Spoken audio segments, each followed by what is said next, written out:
just finished watching the Triple Mania Regina, I can't pronounce that. It reminded me a lot of the last pay-per-view I did, and it was a pretty good show. And I'm very happy to know that this was an outdoor show. I feel like it's late because of the COVID, and very nice arena. And yeah, I really think that this show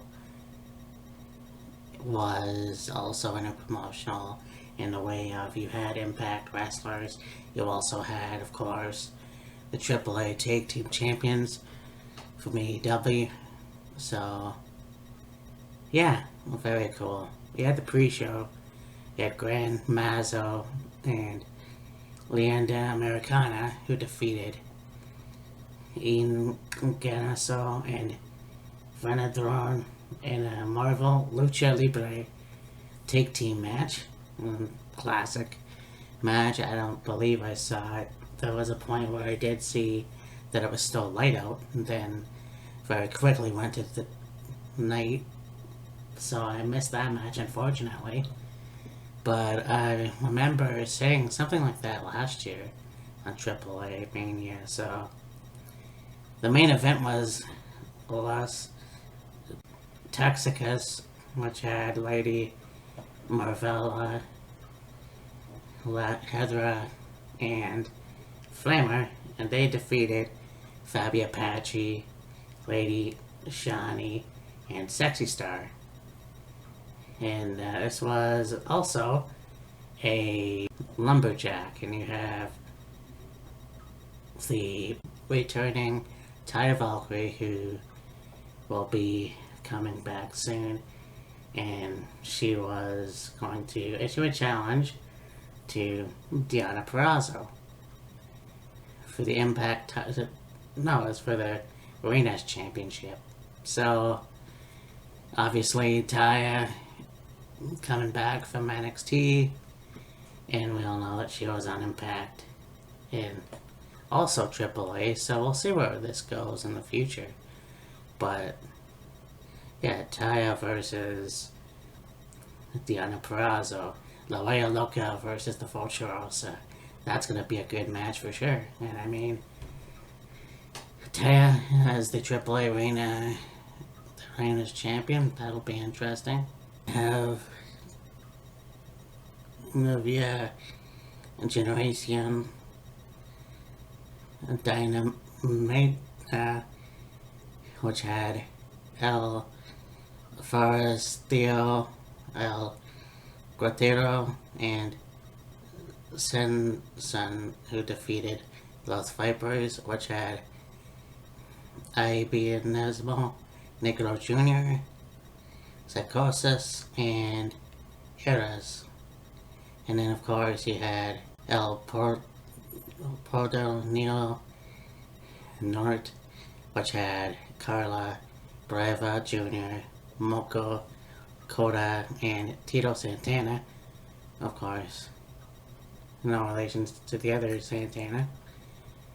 In the number one contenders match. And they have these three guys in the black masks whip the shit out of the other team, and then of course you have El Porto, who basically beat the shit out of those guys. But yeah, this was a really good match too, and you had these objects being used. I believe tables were used in this match as well, so that was a pretty cool match. And yeah, I don't watch AAA too much, so obviously don't know a lot of these guys, but I know a few.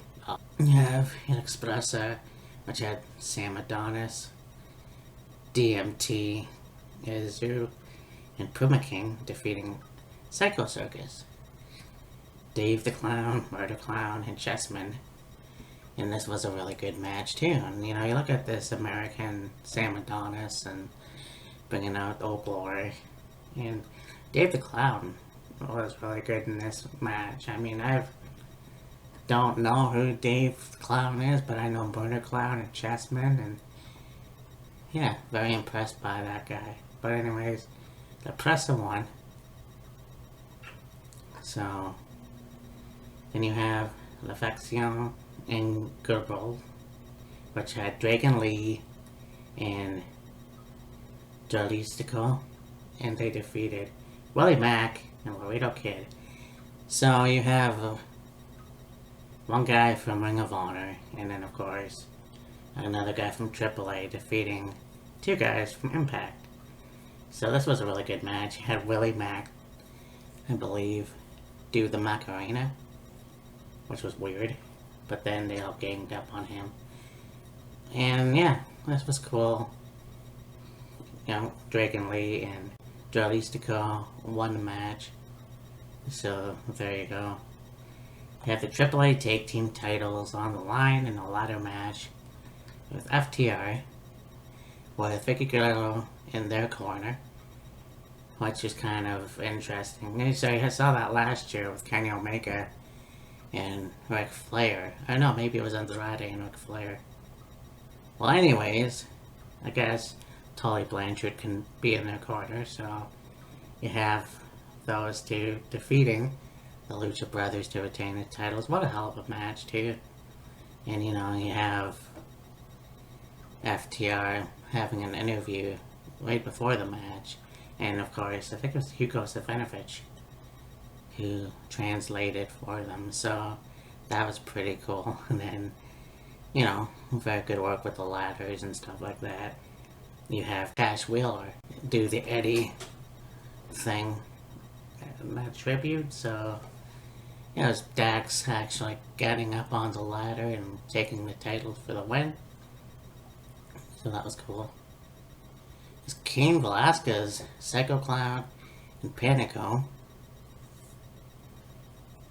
defeating Ray, Scorpion, Black Taurus, and LA Park, which is kind of like a more bloated version of the Parker. And a lot of six-man tag teams in this show, but anyways, the main event was El Hero de Fakino defeating Jay Lethal, Bobby Fish, Samurai del Sol, and Bandito. So that was cool to see once again a little Impact Ring of Honor team, but always very cool to see these guys in the ring. But anyways, Fakino became the new Triple Mega champion, so that's pretty cool. But this was a really good show, and I mean, these guys are impressive. Of course, I butchered a lot of the names, but that's the way it is, I guess. And yeah, very good show. I really enjoyed it, and of course, it's very cool to see a lot of other promotions added to the show. But yeah, Taya versus Diana, that'll be awesome. Anyways, talk to you later. Bye. So you know that them cutting WCW was a long time coming. But, you know, I think that there's this myth out there that Jamie Keller is Gnarly. that's why he took pleasure in cutting WCW. I don't think that's the case at all. Because if you look at some of his earlier interviews, like